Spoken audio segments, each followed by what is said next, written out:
여러분 안녕하세요. 네, 이번 주에는 유튜브계의 거물들을 팩트체크한다고요. 네, 네. 저희 계속 거물들을 지금 팩트 체크하고 있어요. 지난주 맞아요. 봉준호 감독부터 네.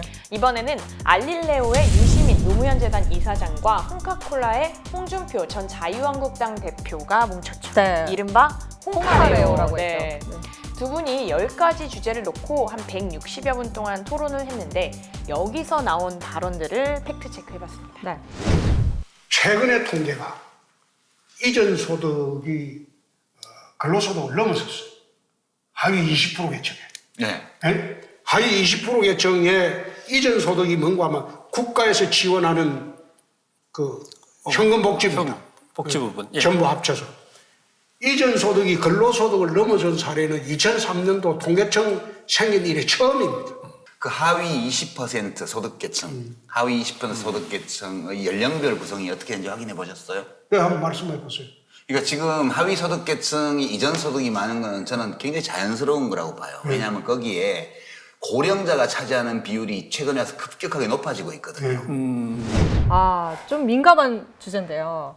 하위계층 소득 문제입니다. 홍 전 대표는 1분위, 그러니까 소득 구간을 5개 구간으로 나눴을 때 하위 20% 가구에서 일을 해서 번 돈보다 정부 지원으로 받은 돈이 더 많다, 이렇게 주장을 했고요. 유 이사장은 1분위 가구를 구성하는 사람이 누군가 이 데이터를 면밀히 봐야 한다, 이렇게 얘기를 한 거네요. 맞습니다. 그러니까 이 주제가 두 분이 가장 팽팽하게 신경전을 벌인 주제 중 하나인데 제가 좀 따져봤는데 두 분의 말이 다 맞더라고요. 아, 네, 맞군요. 다 사실입니다.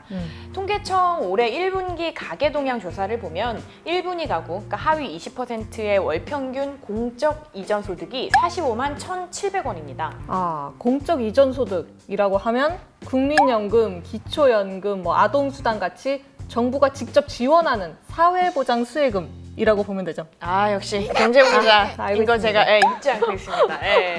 그런데 이 기간 지금 말씀하신 그 공적 이전 소득보다 네. 일해서 번 돈, 그러니까 근로소득이 40만 4,400원으로 더 적었던 조금 거예요. 낮네요. 네. 지원받은 돈보다 근로소득이 낮았다. 근데 홍준표 전 대표 말씀이 이제 이렇게 1분위 가구에서 이전 소득이 근로소득을 추월한 게 2003년 이래 처음이라고 했는데 이게 약간 착각하신 것 같은 게 네. 통계청 설립 이래는 아니고 아, 그렇죠. 통계청이 가계동향조사 통계를 발표한 2003년 이래로 처음인 네, 게 맞습니다. 네네.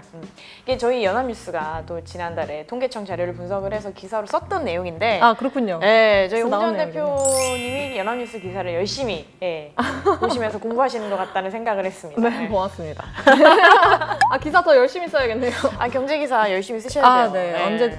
어떻게 참고가 될지 모르니까요. 그렇죠. 네, 유 이사장 발언은 그러면 사실인가요? 이것도- 1분위 가구에서 노인 비중이 늘었다, 뭐 이런 얘기를 했는데. 그렇죠. 이것도 사실이에요. 그러니까 네. 이게 특히 작년 1분기에 급증했는데 당시에 이제 70세 이상 노인 가구주 비중이 43.2%였어요. 네. 그러니까 이게 전년도보다 6.5% 포인트 늘어난 거였거든요. 꽤 빨리 늘어난 거예요. 예, 굉장히 큰 폭으로 늘어난 거고 이때 이제 통계 집계 이래 역대 최대치로 이 분위에서 1분위에서 네. 소득이 하락을 했는데 이게 노인 가구 비중이 늘어났기 때문이다. 이런 분석도 나왔었죠. 근데 이제 최신 통계, 그러니까 지난 1분기 통계를 보니까 이 비중이 조금 하락했더라고요. 그러니까 노인 네. 인구 비중이 조금 하락을 하긴 했는데 네. 그래도 그 추세 자체는 맞는 겁니다. 아, 그렇군요. 그럼 두 번째 팩트체크 발언은 선거법과 관련돼 있다고요. 한번 들어보시겠습니다. 문제의 출발은 연동형 비례대표제입니다. 아, 예. 예, 선거법인데 유 장관께서도 국회의원도 하고 다 해봤기 때문에 87년도 이후로 선거법을 일방 처리한 사례는 없습니다. 협상을 했어요. 협상에서 한 번도 바꾼 적이 없죠. 근데. 늘 헌법재판소에서 헌법 불합치 판정이 나서 이제 네. 1인 2표제로 바꾼 거 빼면은 나머지는 다 선거구 조정에 관한 거지. 그렇죠. 그래서 선거법을 언제 바꾼 적이 있어요? 아, 이 발언은 어떻습니까? 네. 이번에는 두 분 다 틀렸어요. 아, 그래요?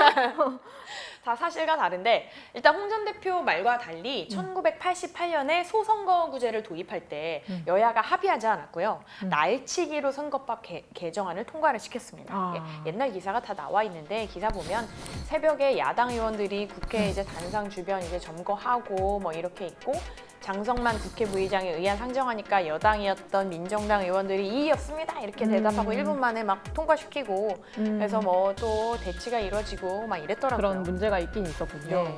그럼 유희 사장 발언은 어떻습니까? 네, 유희 사장 발언도 선거구 조정 이외에도 다른 내용의 선거법 개정도 있었더라고요. 아. 예, 2004년에 이제 국회의원 정수를 26명을 늘려서 299명으로 하는 뭐 이런 법 이렇게 개정이 되기도 했었고 2005년에는 선거 연령을 20세에서 만 19세 이상으로 낮추는 개정이 또 이루어졌고 또 이외에도 몇 차례 선거법 개정이 있었습니다. 아, 그랬군요.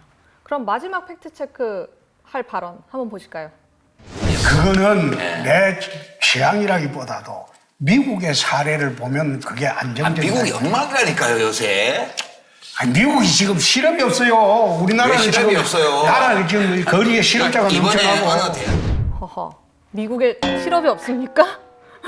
아, 실업자가 없나요? 그러니까 홍 전 대표 말씀이 진짜 뭐 실업이 없다, 네. 미국에 없다 이거보다는 미국 요새 경기가 좋아져가지고 네. 실업률이 이제 많이 낮아졌다, 매우 낮다 이런 취지로 이제 풀이가 됩니다. 그렇게 받아들이고 팩트 체크를 했는데 실제로 주요 국가 중에서 미국의 실업률이 낮은 편이에요. 이게 지난해 이제 OECD 실업률을 보면 미국이 3.9%로 뒤에서 한 11번째로 낮은 편에 속했습니다. 네. 그리고 또 계속해서 낮아지고 있어요. 아. 그래서 월별 기준으로 이제 지난 4월 3.6%를 기록했는데 이게 1969년 12월에 3.5%였대요. 그때 이후로 최저라서 거의 50년 만에 가장 낮다. 아, 네, 그렇군요. 이렇게 막 이야기가 쏟아지더라고요. 그러면 한국하고 비교했을 때 어떻습니까? 한국하고. 뭐 또 그렇다고 또 우리나라의 뭐 거리에 실업자가 막 넘쳐난다라고 막 표현하셨는데 네. 수치상으로 볼 때 미국하고 크게 차이가 나는 건 아니었어요. 특히 이제 지난해 실업률이 한국이 3.8%였어요. OECD 네. 기준. 그러면은 미국보다는 낮았던 거죠. 낮았어요. 그리고 근데 그 뒤로는 상승을 해가지고 지난 4월 기준으로 미국보다 높은 4.1%로 집계가 됐습니다. 아, 네. 홍카레오라고 불렸죠. 네. 홍카레오 토론 배틀 두 분이 뭐 정치 시사 분야의 최고 인기 유튜버예요, 요즘. 그래서 기대가 굉장히 컸는데요. 팩트 체크 한 걸 보니까 그래도 대체로 사실에 기반해서 그래도 토론을 이루어진 것 같네요. 아 맞습니다. 뭐 연합뉴스 기사도 많이 참고하신 네. 것 같고요. 많이 두 분께서 준비를 하신 것 같은데요. 네. 저희도 더 열심히 준비를 네, 해가지고 그리고 다음 저희도. 방송에 찾아뵈야 될 것 같습니다. 네, 저희도 많이 준비해서 다음 주에 또 뵙겠습니다. 그럼 안녕히 계세요.